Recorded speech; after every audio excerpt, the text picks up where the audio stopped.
కూర్చోండి నిలబడండి sir. Sir నిలబడండి సార్. సార్ భార్గవ్ సార్ నిలబడి సార్. సార్ సరే కొంచెం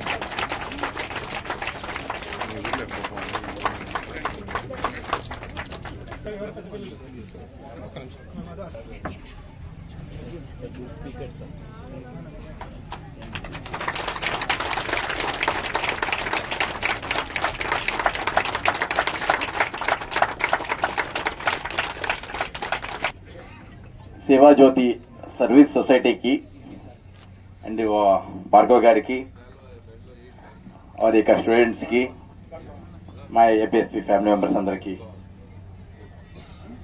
నమస్కారాంజలి. యాక్చువల్గా భార్గవ్ గారు చెప్పినట్టు బోర్డర్ చాలా టఫ్గా ఉంటుంది అన్నమాట.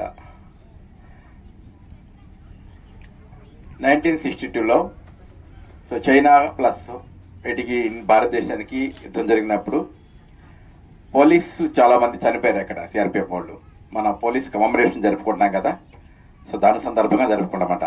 ఆ ప్లేస్కి మన ఇండియా నుంచి ప్రతి స్టేట్ నుంచి ఒకరు వెళ్తారన్నమాట.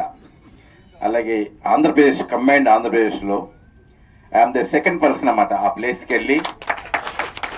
మరి మీరు ఎలా వెళ్తున్నారో నాకైతే తెలియదు, కానీ నాకు ఇక్కడి నుంచి వెళ్ళి రావడానికి 45 days పట్టింది. లడఖ్ లే వరకు ట్రాన్స్పోర్ట్ ఉంటుంది, అక్కడి నుంచి గుర్రాల మీద వెళ్ళాలన్నమాట. గుర్రాల మీద ప్రయాణం చేసి అక్కడికి వెళ్ళాలన్నమాట. చాలా డేంజరస్ అన్నమాట జోన్ అది. మరి మీరు ఎలా సో పర్మిషన్ ఇస్తారు, ఇలాంటి సొసైటీకి ఇస్తారు, కానీ మరి మీరు ఎంత ప్రయాసపడలేరో నాకు అర్థమవుతుంది అన్నమాట. సో చలి ఉంటుంది, ప్లస్ సరైన దారి ఉండదు, లోయలు ఉంటాయి, ఇవన్నీ ఉంటాయి అన్నమాట. అండ్ హో కంగ్రాట్స్. సో మీరు చెప్పినట్టు మనిషికి కొంతవరకు ప్లాట్ఫామ్ వచ్చే వరకు ఎగ్జిస్టింగ్ కోసం ఫైట్ చేయాలన్నమాట. రిమైనింగ్ అంతా సొసైటీ కోసం ఫైట్ చేయాలన్నమాట. సో అలాంటి వాళ్ళు సో నేను కూడా ఒకరిని. సో నా కోసం అయితే నాకు ఉద్యోగం అనేది బేస్మెంట్ ఇచ్చిందన్నమాట. కొంతకాలం తర్వాత నాకు ఉద్యోగంతో పని లేదు, ఎందుకంటే నేను రీచ్ అయిపోయాను అన్నమాట గోల్ని. ఏదైతే దీనికోసం ఎగ్జిస్టింగ్ అయ్యానో ఫైనాన్షియల్గా రీచ్ అయిపోయాను అన్నమాట. కానీ యాక్సెస్ దొరకదు. నేను ఇంతమంది ఉన్నానంటే బికాస్ ఆఫ్ కాక్ యూనిఫామ్ నా ఒంటి మీద ఉండమంటే నేను రాగలిగాను అన్నమాట, లేకపోతే నేను రాలేనమాట. సో ఆ వే కోసం, ఆ వే ఎప్పుడైతే ఉంటుందో సో నలుగురికి మనం సహాయం చేయొచ్చు అన్నమాట. సో బహుశా నేను ఎందుకు వచ్చానో కర్నూలు నాకు తెలియదు, కానీ సో నేను ఇప్పుడు ఒక విధంగా చెప్పాలంటే రైతు పొలాన్ని దున్నుతున్నట్టు చేస్తున్నమాట. దాని యొక్క ఫ్రూట్స్ త్వరలోని కర్నూలు ప్లస్ ఈ బెటాలను చూస్తుంది అన్నమాట ఖచ్చితంగా. ఓకే, అందులో ఈ భార్గవ అసోసియేషన్ కూడా భాగస్వాములు ఖచ్చితంగా చేస్తాను. ఓకే, ఎందుకంటే నా విజన్ వేరు ఉంటుంది అన్నమాట. నా విజన్ చాలా భావితరాలకు ఉంటుంది అన్నమాట, ఇన్స్టెంట్గా ఉంటుంది అన్నమాట. సో దాన్ని అర్థం చేసుకునే వాళ్ళు మాత్రం నిలవగలుగుతారు నాతో. జర్నీ చేయాలన్నమాట. ఒక జర్నీ చేస్తే సో మీకు ఒక సామెత చెప్తానమాట. ఒక ఋషి ఉన్నాడన్నమాట, ఆయన మహా అపారమైన శక్తులు ఉన్నమాట. సో దేవునితో మాట్లాడగల శక్తి అన్నమాట. ఆయన దగ్గర చాలా మంది శిష్యులుగా జాయిన్ అవుతారన్నమాట. జాయిన్ అయిపోతే ఏదైనా సరే మనం ఆశిస్తామన్నమాట గురువు నుంచి మనకేమన్నా విద్య వస్తుందేమో, లేదంటే మనకేమన్నా మంచి చేస్తారన్న ఉద్దేశంతో ప్రతి ఒక్కరు ఆశిస్తారన్నమాట. సో ఎంత చేసినా సరే ఆయన పూర్తి విద్య కానీ పూర్తి శక్తులు కానీ వీళ్ళకి ఇవ్వట్లేదు అన్నమాట. లాస్ట్కి ఒక శిష్యుడు మాత్రం పట్టు వదలకుండా ఆయన ఎక్కడికి వెళ్తే అక్కడికి వెళ్తాడన్నమాట. ఆయనకి ఆ లాస్ట్కి ఇక్కడి నుంచి ఈ భూలోకం నుంచి విడిచిపెట్టే సమయం వరకు అతను వెంట పడతాడన్నమాట. నువ్వు నా వెనక రావద్దు, వెళ్ళిపో అన్నా సరే ఇతను గురువు గారు ఏమీ లేని వ్యక్తి అనమాట. ఈ శిష్యుడమ్మ అప్పటికే 280 ఎకరాలు పొలమున్న ఆసామి అనమాట. సో ఆ గురువు గారికి సేవ చేస్తూ సో గురువు గారు ఏవైతే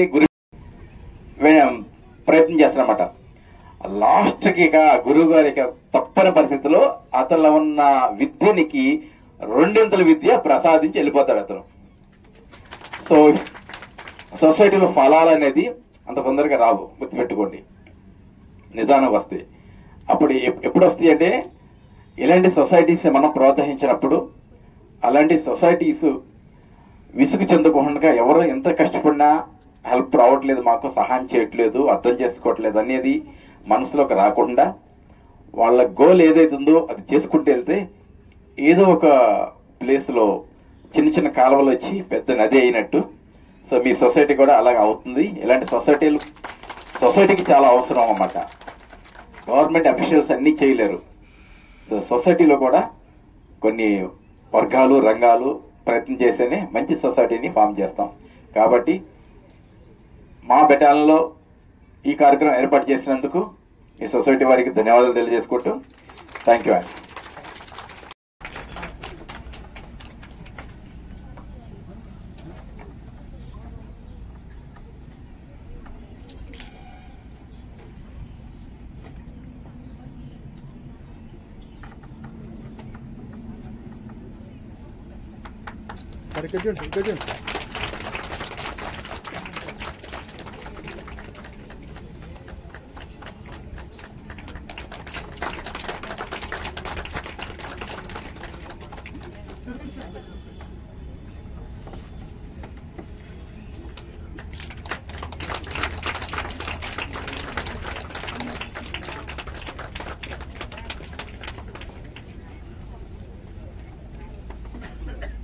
thank you sir, thank you so much. మీరు చేసే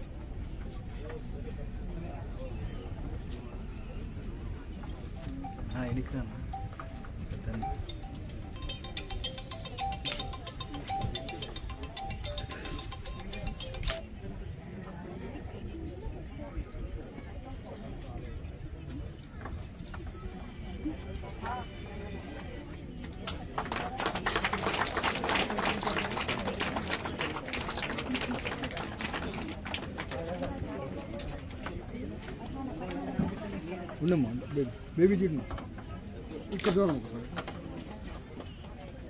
పట్టుకోండి. సరే బాగా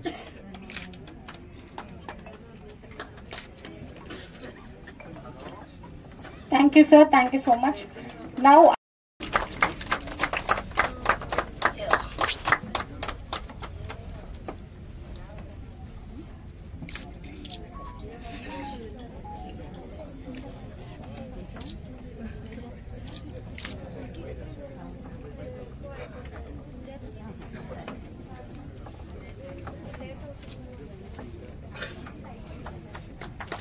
సరే సరే ఇక్కడ చూడండి.